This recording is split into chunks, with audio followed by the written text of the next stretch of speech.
Hello dear students, फिर से एक नई वीडियो में आपका स्वागत है। आज का ये टॉपिक राष्ट्रीय उद्यान एवं अभ्यारण्य के बारे में रहेगा। इसमें सबसे पहले विश्व विरासत संधि के बारे में जानेंगे। इसके बाद में जो रामसर से आर्द्र भूमि संधि बोलते हैं उनके बारे में जानेंगे। इसके बाद में इसमें संकटग्रस्त जातियाँ कौन कौन सी है, इनके प्रकार, जैसे इनके प्रकार में फर्स्ट है विलुप्त जातियाँ, संकटापन्न जातियाँ, दुर्लभ जातियाँ, कुछ सुवेद जातियाँ और मध्यवर्ती जातियाँ, इनके बारे में जानेंगे।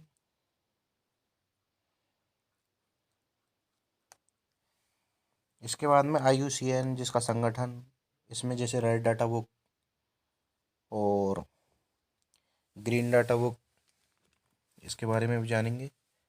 इसके बाद में राष्ट्रीय उद्यान कितने हैं, अलग अलग मतलब अलग अलग राज्यों में, एक एक राज्यों के बारे में विस्तृत से जानेंगे।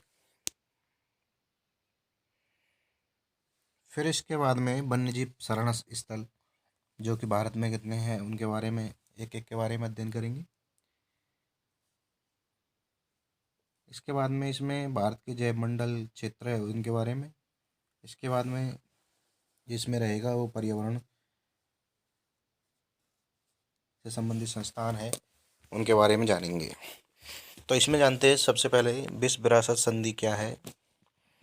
तो विश्व विरासत संधि ये संधि पर्यावरण स्थल के संरक्षण से संबंधित है, जिस पर भारत ने 18 अक्टूबर 1976 को हस्ताक्षर किया था। इसमें भारत के 5 स्थानों को वैश्विक महत्व के रूप में स्थल के रूप में चिन्हित किया गया है, जिसमें एक नंबर पर है केवलादेव राष्ट्रीय उद्यान। इसके बाद में है सुंदरबन राष्ट्रीय उद्यान। इसके बाद में है मानस राष्ट्रीय उद्यान। इसके बाद में है काजीरंगा राष्ट्रीय उद्यान जो कि एक सींग वाले गैंडे के लिए जाना जाता है। और इसके बाद में है नंदा देवी राष्ट्रीय उद्यान। केवलादेव राष्ट्रीय उद्यान जो कि ये राजस्थान के भरतपुर में पड़ता है। और सुंदरबन राष्ट्रीय उद्यान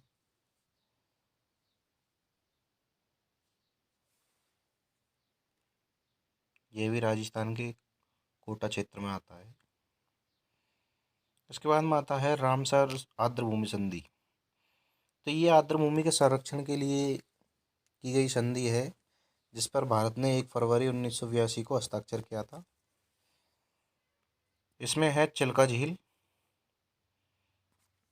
जो कि उड़ीसा में है, और केवलादेव राष्ट्रीय उद्यान जो कि राजस्थान में, और वूलर झील जो कि जम्मू कश्मीर में जो मीठे पानी के लिए जानी जाती है। हरिकेआर्ड भूमि क्षेत्र जो कि पंजाब में है। लोकटक झील जो कि मणिपुर में है। सांबर झील जो कि एक नमक उत्पादन के लिए भी जानी जाती है, जो कि राजस्थान में है। इसके बाद में है भोज भूमि क्षेत्र जो कि मध्य प्रदेश में है। इसके बाद में डिफोर या डियोर झील जो कि असम में। इसके बाद में है अष्टमुदी झील जो कि केरल में है। भीतरकनिका जो कि उड़ीसा में है। और कंजली झील जो कि पंजाब में है। और सस्टम झील जो कि केरल में है। सूरीनसार मानसर झील जो कि जम्मू कश्मीर में है। और वेम्बनाड झील जो कि केरल में है। पोंगबांध झील जो कि हिमाचल प्रदेश में है। और पॉइंट क्लाइमर जो कि तमिलनाडु में है। इसी प्रकार कोलेरू झील आंध्र प्रदेश में है। पूर्वी कलकत्ता आर्द्रभूमि जो कि पश्चिम बंगाल में स्थित है। रोपण झील जो कि पंजाब में है। और छोमोरारी जो कि जम्मू कश्मीर में है। और ऊपरी गंगा जो कि उत्तर प्रदेश में है। रुद्रसागर झील जो कि त्रिपुरा में है। रेणुका झील जो कि हिमाचल प्रदेश में है। ओक्टाका जो कि जम्मू कश्मीर में है। और चंद्रताल भी जम्मू कश्मीर में है। इसके बाद में देखते हैं संकटापन या संकटग्रस्त जातियाँ।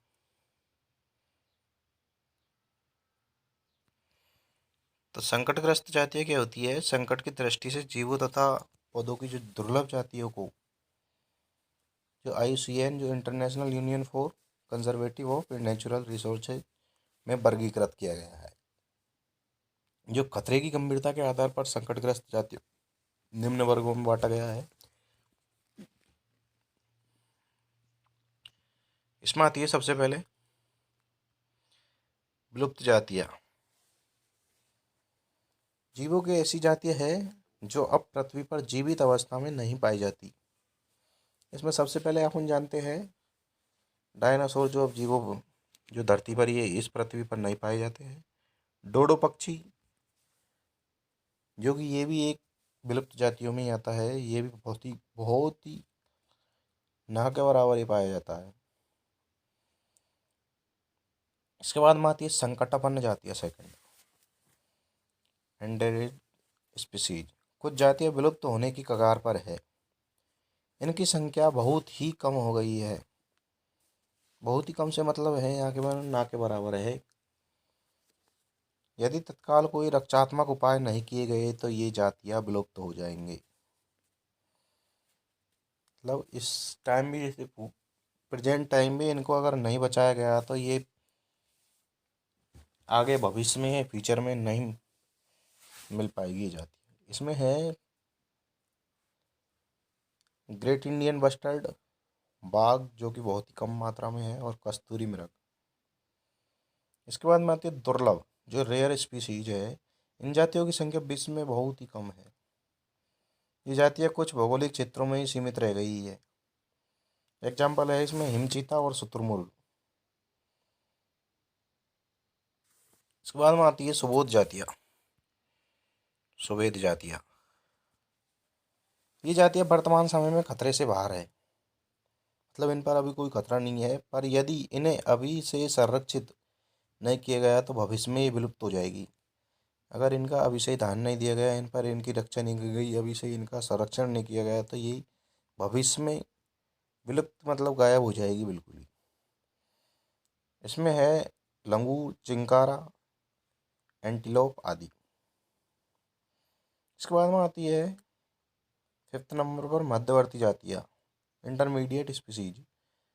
इन जातियों में भी अस्तित्व का खतरा है, पर इनके संबंध में पूरी जानकारी नहीं है। एग्जाम्पल है जैसे कि गंगा की डॉल्फिन और छोटे कान के खरहे। वो था IUCN international union council of, जो भी देखा था ऊपर, international union for conservation of natural resource.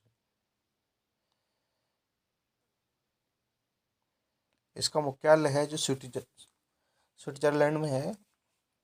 इसमें आता है रेड डाटा बुक। IUCN की इस पुस्तक में विभिन्न जातियों के जीव तथा पौधे जिन पर अस्तित्व का संकट है के नाम दर्ज किए गए हैं।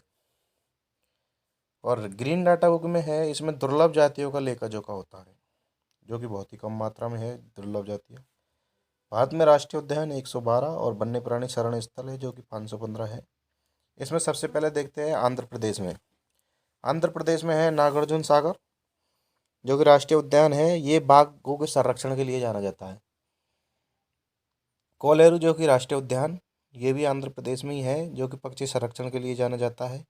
श्री वेंकटेश्वर राष्ट्रीय उद्यान, जो कि बाघ संरक्षण के लिए जाना जाता है। और महावीर हरीना वनस्थली, जो कि राष्ट्रीय उद्यान है, यह भी बाघ संरक्षण के लिए ही जाना जाता है। इसके बाद माता अरुणाचल प्रदेश में नाम दापा राष्ट्रीय उद्यान, जो कि बाघों के संरक्षण के लिए है। पाखू नमीरी अरुणाचल प्रदेश व असम, ये दोनों में स्थित है, मतलब ये सीमा पे है। जो राष्ट्रीय उद्यान है ये बाघों के संरक्षण के लिए ही। हमारा छत्तीसगढ़ में कांगेर घाटी राष्ट्रीय उद्यान, जो कि हिरण संरक्षण के लिए है। और इंद्रावती राष्ट्रीय उद्यान, जो कि बाघों के संरक्षण के लिए है।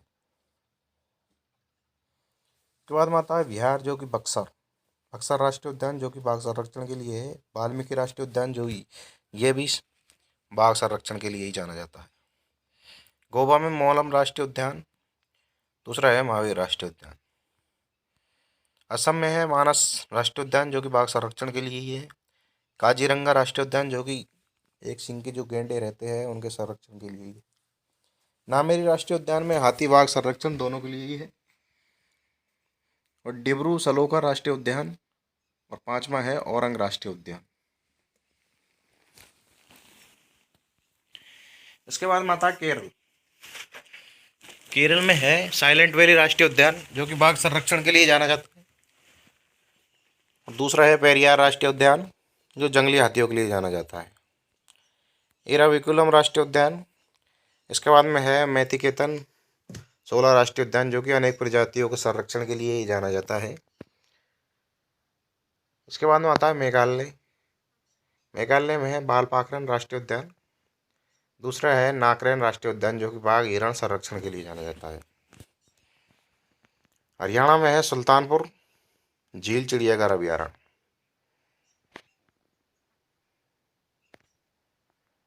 दूसरा है कलेसर राष्ट्रीय उद्यान जो कि पक्षी संरक्षण के लिए जाना जाता है। इसके बाद में आता है एमपी मध्य प्रदेश। इसमें है बोरी सतपुड़ा राष्ट्रीय उद्यान जो कि बाघ संरक्षण के लिए जाना जाता है। कान्हा राष्ट्रीय उद्यान ये भी बाघ संरक्षण के लिए जाना जाता है। और बांधवगढ़ राष्ट्रीय उद्यान ये भी बाघ संरक्षण के लिए जाना जाता है। पेंच राष्ट्रीय उद्यान जो कि ये भी बाघ संरक्षण के लिए जाना जाता है। और माधव राष्ट्रीय उद्यान जो भी बाघ संरक्षण के लिए ही जाना जाता है। इसके बाद में आता है दतोबा राष्ट्रीय उद्यान, पन्ना राष्ट्रीय उद्यान, संजय राष्ट्रीय उद्यान, वन विहार राष्ट्रीय उद्यान, फॉसिल राष्ट्रीय उद्यान जो कि जीवाश्म के लिए जाना जाता है। इसके बाद में आता है गुजरात। गुजरात में है गिर राष्ट्रीय उद्यान जो कि एशियाई शेरों के लिए ही जाना जाता है। इसके बाद में आता है सेकंड ब्लैक बक या वाल ऑफ डार राष्ट्रीय उद्यान जो कि भारतीय जंगली गधों के लिए जाना जाता है। रनकच्छ वन जीव अभ्यारण्य। इसके बाद में आता है मेरिन राष्ट्रीय उद्यान जो कि कछुआ और मूंगा संरक्षण के लिए ही जाना जाता है। इसके बाद में आता है झारखंड। इसमें है पलामू बाघ संरक्षण क्षेत्र जो कि बाघ संरक्षण के लिए जाता है। और दूसरा है इसमें बेतवा राष्ट्रीय उद्यान। इसके बाद में आता है महाराष्ट्र। महाराष्ट्र में है बोरीवाली राष्ट्रीय उद्यान। इसके बाद में आता है पेंच जो कि नागपुर राष्ट्रीय उद्यान है। संजय गांधी राष्ट्रीय उद्यान जो कि बाघों के संरक्षण के लिए है। और मेलघाट राष्ट्रीय उद्यान जो कि बाघ संरक्षण के लिए है। तडोवा राष्ट्रीय उद्यान और गुगामल राष्ट्रीय उद्यान। जम्मू कश्मीर में है डाचीगांव राष्ट्रीय उद्यान जो कि कश्मीरी अंगूर के लिए जाना जाता है। हमीश राष्ट्रीय उद्यान, सलीम अली राष्ट्रीय उद्यान जो कि पक्षी संरक्षण के लिए जाना जाता है। सलीम अली डॉक्टर जो पक्षियों के लिए के फेमस है। इसके बाद में है किश्तवाड़ राष्ट्रीय उद्यान जम्मू कश्मीर में। इसके बाद में देखते हैं कर्नाटक में नागारहोल राष्ट्रीय उद्यान, भद्रा राष्ट्रीय उद्यान जो कि बाघ संरक्षण के लिए जाना जाता है। इसके बाद में आता है बैनरघाटा राष्ट्रीय उद्यान और बांदीपुर राष्ट्रीय उद्यान जो कि ये बाघ संरक्षण के लिए ही जाना जाता है। और केंद्रमुख राष्ट्रीय उद्यान। इसके बाद में आता है हिमाचल प्रदेश। हिमाचल प्रदेश में है बृहद हिमालय राष्ट्रीय उद्यान, कुगाती वन्यजीव अभ्यारण्य और पिन घाटी राष्ट्रीय उद्यान जो कि पहाड़ी तेंदुओं के लिए जाना जाता है। मणिपुर में है सिरोही राष्ट्रीय उद्यान और केबुल लामजा राष्ट्रीय उद्यान। इसके बाद में है तमिलनाडु में मोंडानदुराई राष्ट्रीय उद्यान, मुदुमलाई राष्ट्रीय उद्यान, गल्फ ऑफ गनमन्नार राष्ट्रीय उद्यान जो कि व्हेल और डुडांग संरक्षण के लिए जाना जाता है। गेडे राष्ट्रीय उद्यान और इंदिरा गांधी राष्ट्रीय उद्यान और मुथुकी राष्ट्रीय उद्यान जो कि तमिलनाडु में स्थित है। राजस्थान में है केवलादेव राष्ट्रीय उद्यान जो कि पक्षी संरक्षण के लिए जाना जाता है। इसके बाद में है रणथंभौर बाघ संरक्षित क्षेत्र जो कि बाघ संरक्षणों के लिए जाना जाता है। ये रणथंभौर जो कि सवाईमाधोपुर राजस्थान के सवाईमाधोपुर जिला में स्थित है।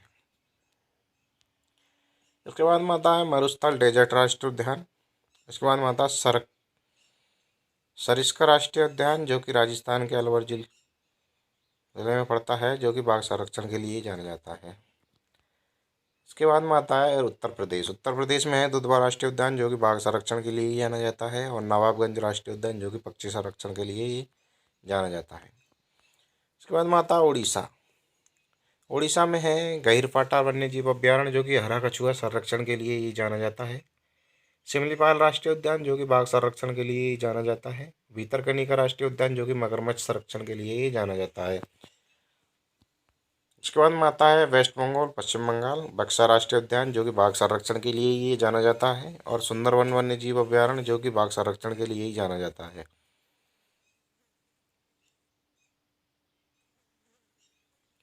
अब गोरुमारा राष्ट्रीय उद्यान उत्तराखंड में है, जिसे जिम कॉर्बेट राष्ट्रीय उद्यान जो कि बाघ संरक्षण के लिए जाना जाता है। राजाजी राष्ट्रीय उद्यान, फूलों की घाटी राष्ट्रीय उद्यान जो कि कस्तूरी मृग संरक्षण के लिए ये जाना जाता है। गंगोत्री राष्ट्रीय उद्यान और नंद देवी राष्ट्रीय उद्यान। इसके बाद में आता है नागालैंड।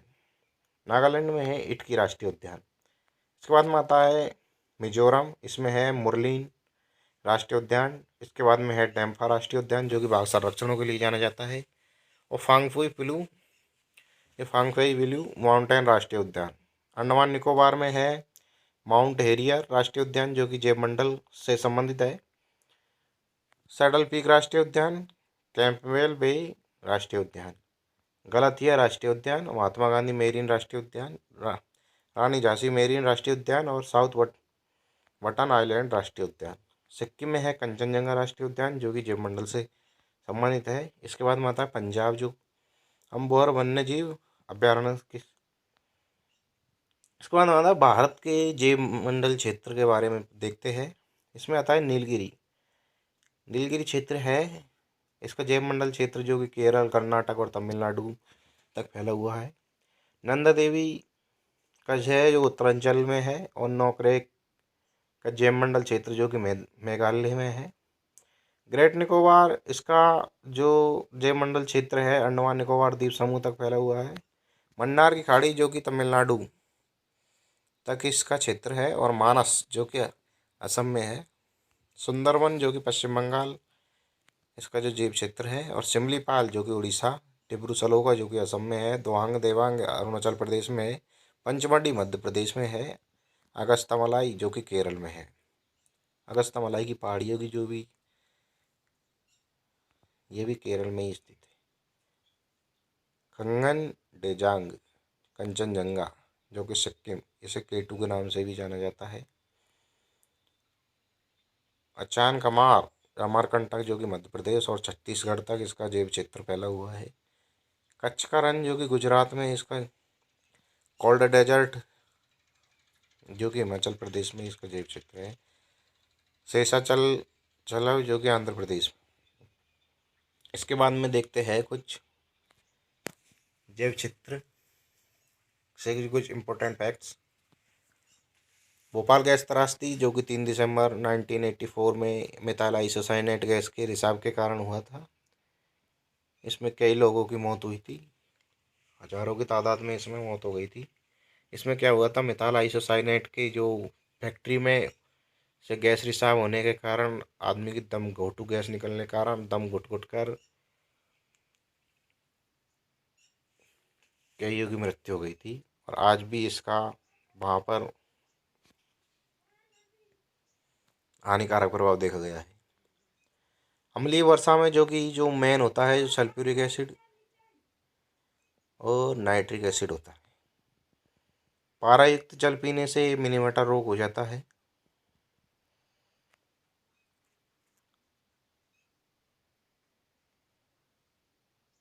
एस्बेस्टस के रेशों से युक्त जल पीने से एस्बेस्टोसिस रोग हो जाता है।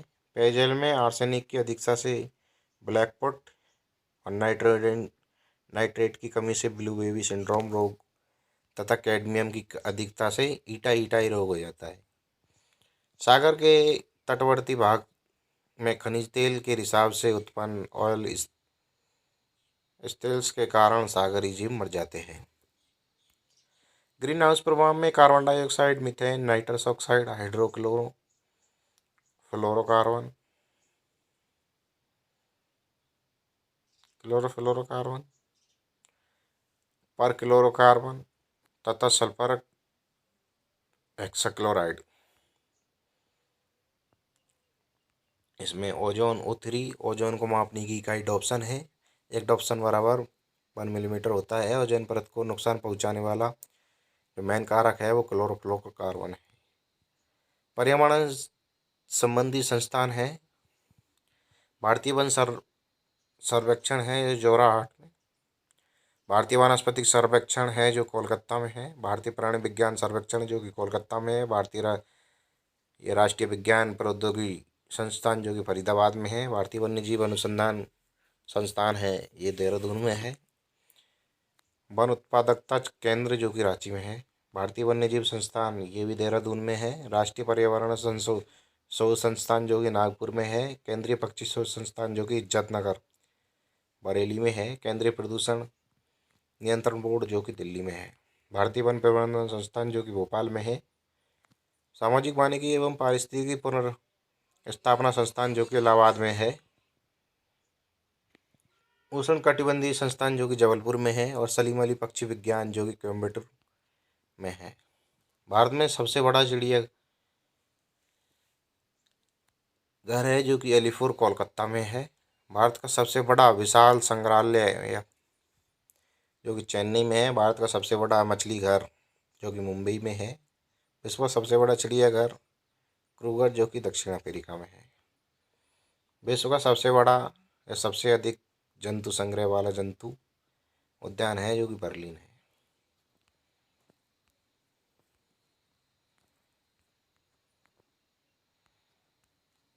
आज के लिए इतना ही काफ़ी है।